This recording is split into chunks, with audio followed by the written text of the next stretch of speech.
starting a new series, which is a 3-part series talking about codependency and enabling. It says on the surface, the codependency message sounds like Christian teaching. Codependents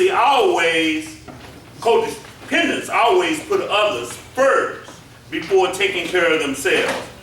Listen at this. On Christians, to put others first, that's the line. Codependents give themselves away. Shouldn't Christians do the same?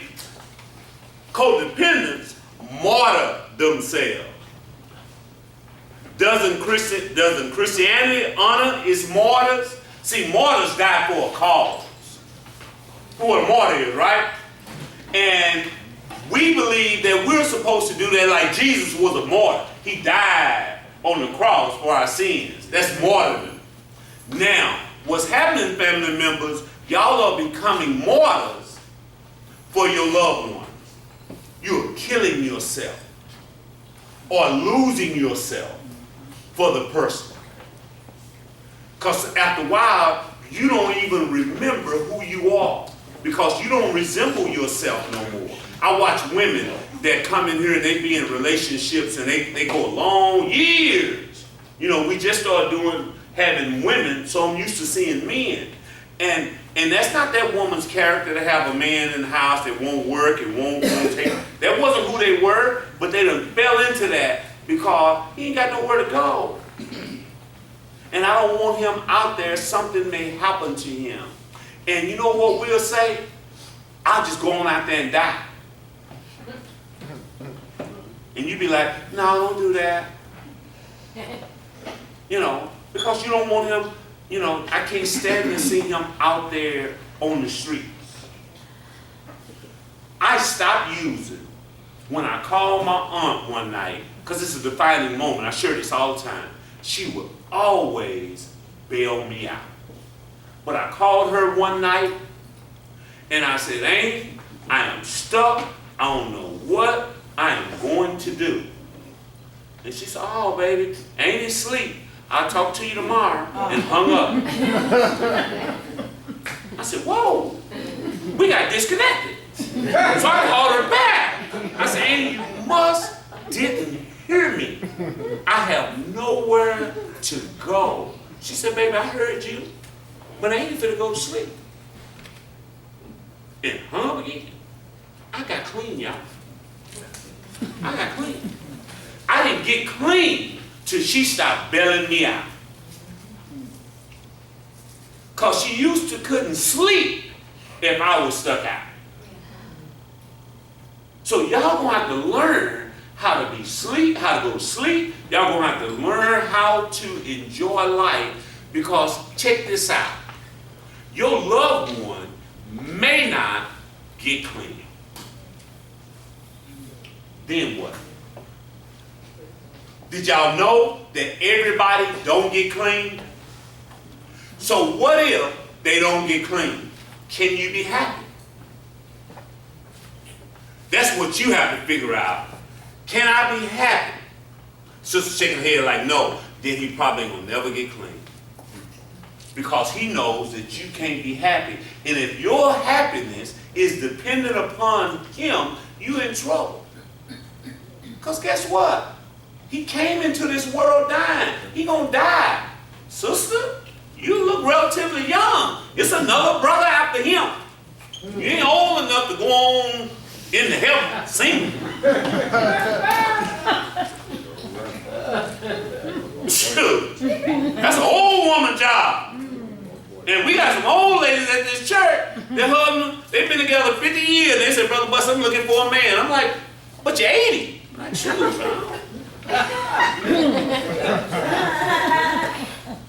But it's different. And sisters would say that, but guess what? Men don't wait no time. They don't wait no time.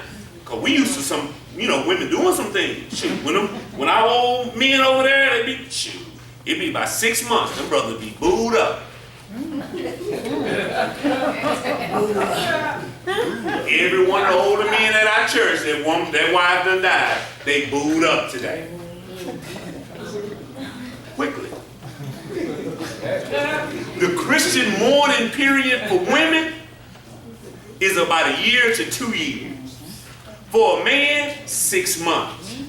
Before you can kind of bring them around and stuff, where it's socially acceptable. And they like, he needs somebody. She needs somebody. It ain't right, but that's what we say. You can't show up the next month. You got to give some time.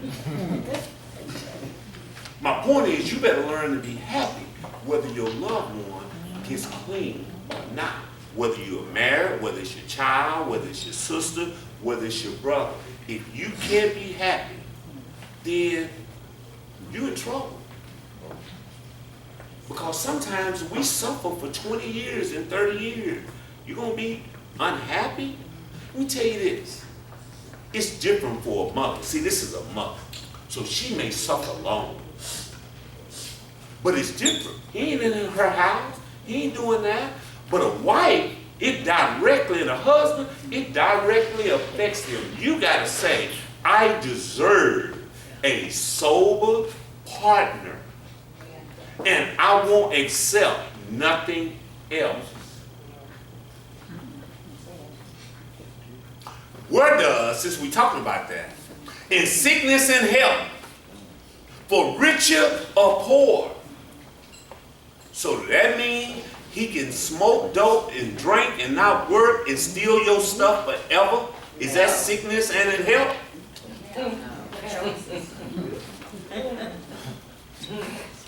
That don't mean you got to divorce him. He just ain't got to be there doing that. I know this is hard stuff because we got to find the line. You got to find it for you. You got to find it for the person that you came here to see, because they will not get clean, because they know you are codependent. They know you are an enabler, and they have no reason to get clean. Me and my wife watched this show called House Hunters. When they buy them new houses, it was this woman, she was a doctor. And her husband, he didn't work. He was a house husband.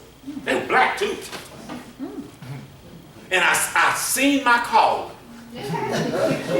That spoke to my spirit. I told my wife, I said, I want to be a house husband. And she said, no, brother, you got to work. But if she would have said, okay, I would have put in my resume, I would have phoned it in. That brother was dancing in the kitchen. And guess what, y'all? They had got down to 2 houses. One house was 30 minutes further from her job. You know what house they bought? The one that was 30 minutes further from the house, because he had a specific kitchen that he wanted. Oh, okay. I was like, oh my God!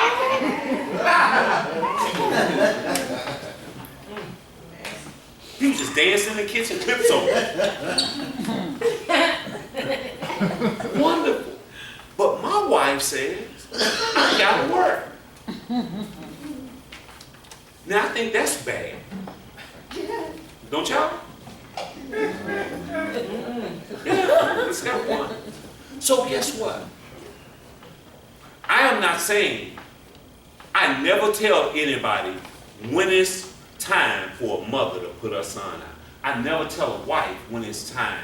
You got to find that for yourself. You got to find your own line. That's between you and God. But you better find it, is all I'm saying. Because I've seen people stay together and women suffer for 7, 8 years, and it worked. I always share Carlos and DeMonica's story. I can share their story because I love them. They got together when they was like 14 in like the 7th grade. Carlos used, I guess he got about 6 years clean now. He's about 36. So in their adult life, she suffered with him for about 12, 13 years as an adult. This sister stayed with him. He clean now, and they are happy as all get out. It worked out. That sister stayed. She was a praying woman, and it worked. I think she done the right thing. But sometimes, y'all, It ain't the right thing. But what she did start doing, she dropped him off down here and said, brother, I'm dropping the attic off. I plan to pick a man back up. Or you can't come home. Now, I don't know if it was a threat or if she really meant it, but guess what? When she stopped going for that, that brother been clean ever since. Matter of fact, they got remarried down here like the other cat and them down there. They rededicated their marriage. Same thing. Find your line. That makes sense? Yes. Let me hear it. Those statements have a familiar ring, don't they? Then how can we distinguish between codependency, which is unhealthy, and codependency and their dependence, and a mature faith, which is healthy? See, we got to find it. But in the story of the prodigal son, hopefully we can find a solution. It's a very familiar story. We're going to look at it for the next couple of weeks. But Luke 15:12 says, and the younger of them said to his father, Father, give me my portion of goods that fell to me. And he divided unto them his living. His living. So, guess what? The father, number one, let him go. Now, we look at this from a biblical standpoint. The father had two sons. And he divided up his inheritance and he gave him all of his money. Now, at that time, when we look at that, so that means the boy, when you look at it, he was probably about 15, 16, because that's when they said they were adults back then. It wasn't like he was 20-something. He was a young man. And the father said, all right, you sure you want all of your stuff? Yeah, give me my stuff. Now, he must have been an addict. We know that because the Bible says that he spent all his money on riders living, getting drunk. So he was probably one of us. But the thing is, the father gave it to him. Sometimes, y'all, when we ask for stuff, y'all just got to give it to us. Y'all got to stop wrestling with us and arguing with us about our money. Just say, here, take your money and go on about your business, because we will worry you to death. I couldn't find nobody that would hold money for me at the end, because they knew I was coming back. All in the middle of the night, worrying to death, I'd be like, will you hold this right now? No, I'm not doing that. But he gave it to him. Gave it to him. Luke 15:17, it says, and when he came to himself, he said, how many hired servants of my father's have bread enough to spare, and I perish with hunger? Number two, the son hit bottom. How I know that? The Bible said he came to himself. See, bottom is not a circumstance. I tell this to y'all all the time. Bottom is when I become willing to do anything that it takes to get clean. See, this son, he said, you know what? I'm going to go and start working like a servant. You see what I'm saying? I'm going to go and work and start working in the pig pen. He was ready. And when he came to himself, he got up and he went home. Sometimes you got to just sit at home and pray. Coming and getting us ain't always the best solution. That's hard too, because the natural tendency is to go looking for them. Right? And sometimes it's not safe. I have to tell wives all the time, be like, don't be going over there to them hotels and motels and all them places. You're going to get robbed. Mamas and wives and husbands and dads, we can spot y'all in the hood. We know y'all green. We will rob you. Come driving up there in your new car looking green, speaking proper. You know, have you seen Brian?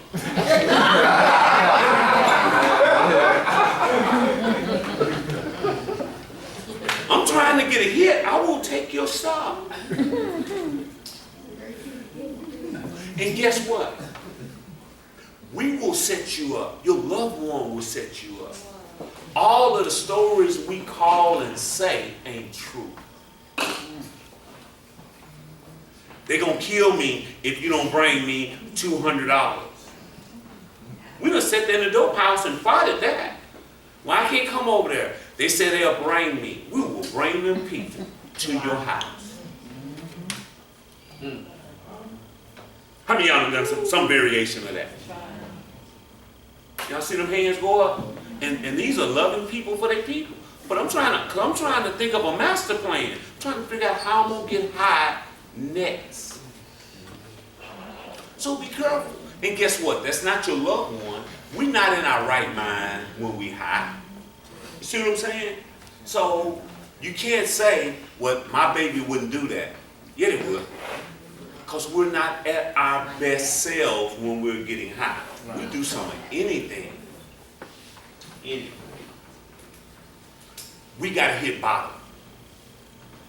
It gets better. It says, and he rose and came to his father, but when he was yet a great way off, his father saw him and had compassion and ran and fell on his neck and kissed him.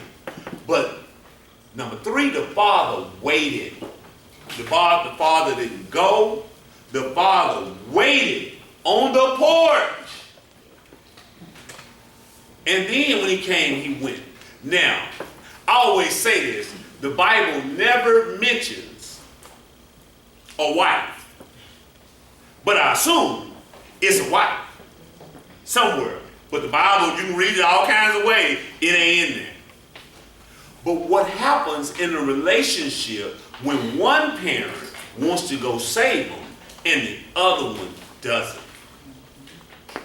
How do you reconcile that? I've seen divorces take place behind one parent or the other not wanting to do it. Saying, he can't come here, and the other one saying, that's my baby, he coming. I've seen fathers leave their house because the mama go sneak him in and go do it, and the father have no other choice. He just say, you know what, if you're going to have him there, I'm leaving. I've seen that on multiple occasions here. I've seen it from the other perspective too. I've seen it to where the father is the compassionate one and they're doing things and the mother is not. But we will divide your relationship because it's hard to get on one page. And guess what? Kids are expert at that. We learn how to do that when we little. Daddy, can I have some candy? No. Mom, can I have some candy? Well, Mama said I can. We learned that young. I don't know a kid alive unless parents get together and decide that it is us against them people. They will divide you. It's almost like that. You got to get together and say, you know what? It's us against them. And they will not divide us. And I had to learn with my children to say, what did your mom say? Because I had some areas where I was more compassionate, and she had some areas where she was more compassionate. And they know which one to come to for what?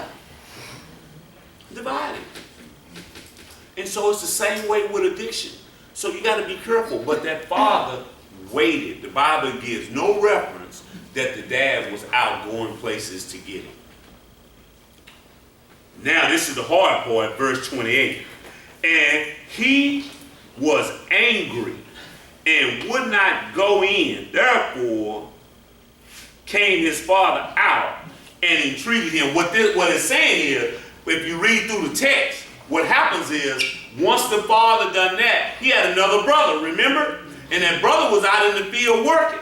He heard all of the ruckus and the commotion, and he asked one of the servants, what's going on? He said, your brother has come home and your daddy has killed a fatted calf and put a coat on it and a ring.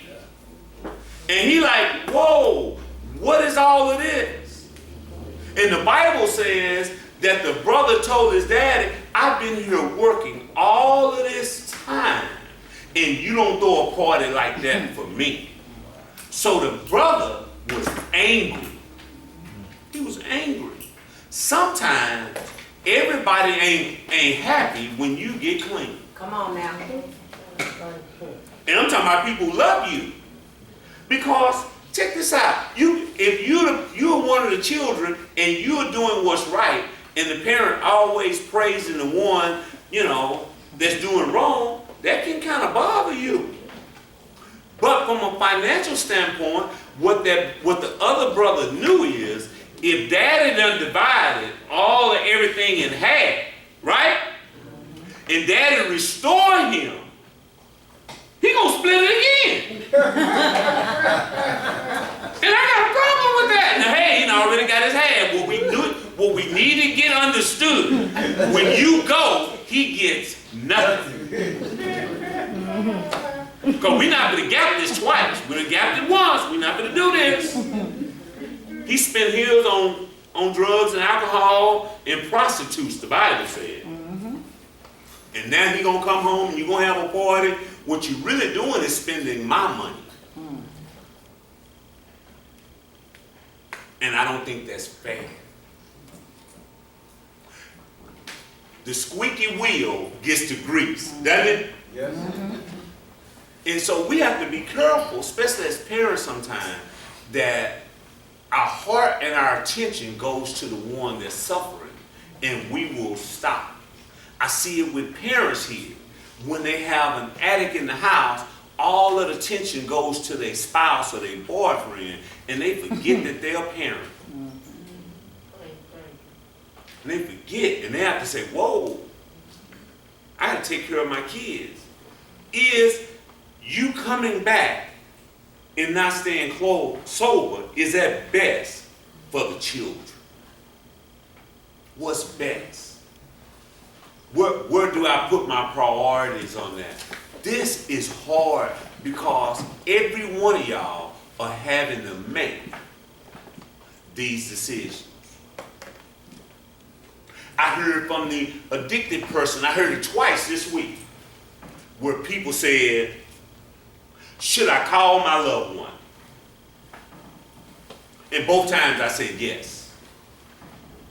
Because our loved ones worry about us. Even though they may cuss us out when we call, but they still want to call. You want to call, right? If he gone and you ain't seen him, you ain't heard from him in a couple of months, then you may holler at him, but you thankful he called. At least you know he alive. Don't mean you ain't gonna. It don't mean you gonna say come back home and be all sweet. You may say I'm sick of this and don't call me no more. You may say that, but you really want to call me. That's the way it goes. And so we need to learn that we gotta call our people because it's the right thing to do. It's the loving thing, right? If I don't hear from my kids for months, I'm worried about them jokers. They owe me a call. Now, if they're not on dope or nothing, the phone works both ways. But when you're using, the phone don't work both ways because you ain't got no phone. And you ain't got no resident. So I can't find you. So every now and then, you need to call and say, I'm alive. And hang up. Call them when they ain't at home and leave a message. Call them at work when you know they can't answer their cell phone and say, I'm alive, I don't want nothing. At least they know. Because as a parent and as a spouse, every time you hear about somebody found dead, every time you hear about a siren, your mind just goes to the worst case scenario. Are they dead? Are they this? Are they that? That's the way it goes. And that's unfair for us not to check in. And if we are big and bad enough to run off, we ought to be big and bad enough to take a cussing out when we call. They gonna be mad, they gonna holler at me. Okay, if you was big and bad enough to run off, you are big and bad enough to take the tongue lashing. Family members, wouldn't you want to call if he disappeared? Don't mean you ain't gonna say what you gonna get, you may express yourself, right? But you're kind of grateful that he called. Because you want to know, don't you? Yeah. But you may say something, right? Just because you say something ugly don't mean you don't appreciate the call. Y'all two people who talked to me this week, did y'all hear them family members say, yes, I'm going to say what I'm going to say, but I appreciate the call. You get your answer? You get your answer? You gotta get it. You gotta get it. Even if they say don't call me no more, they want to know you alive. Don't you? Yeah. I may say don't call me no more, I mean, we'll say a whole bunch of stuff. That's why in here it says, family members, you have to learn to not make threats that you can't keep. I have to learn to stop telling my kids, I ain't gonna give you no more money. But after a while, they be like, shit. You know, all you gotta do is go over there with daddy and say something sad, and, you know, and sit around and look at him, and his pocket's gonna loosen up. Don't worry about what he say. I hear him plotting. When they were small, you know, you go ask dad, no, you his favorite today. You go ask him. This is what you say. You ain't gonna do it. And most times it work. But stop making threats that you know you can't keep. If this ain't the last time you gonna go through this, stop saying it's the last time. And if it is, mean it and stick to it. And don't make the big global statements. If you use again, you out of my life. No. It may be if you use again, you can't come and live with me till you are clean. That don't mean I won't support you. You got to figure out as well, how many more of these treatment centers are you going to go to? Because you know what? Treatment, all of them, they want the whole family to go to treatment. And you got to decide how many more of these Saturdays you going to give up for 6 months. Because some of us in here, Miss Margarita, are on our 8-night treatment center. And you got to decide, do I got 8, 9 more of these in me? How many of you have been to, Pat? This is my third. Second.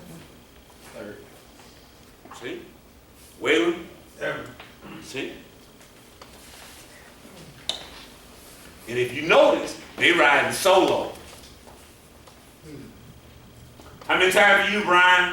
My first. That's what one looks like, y'all. See that? He need a whole table. Ezra? 3. Y'all ride strong. Y'all got to decide, Mom and Pop, how many more of these we gonna do? How many times am I going to come on a regular basis and give up my Saturdays before I say, you're gonna have to do this by yourself? You know, like we'll tell our kids, look, I don't ever want to bail you out of jail, but I'll give you one. Most parents say, I'll give you one.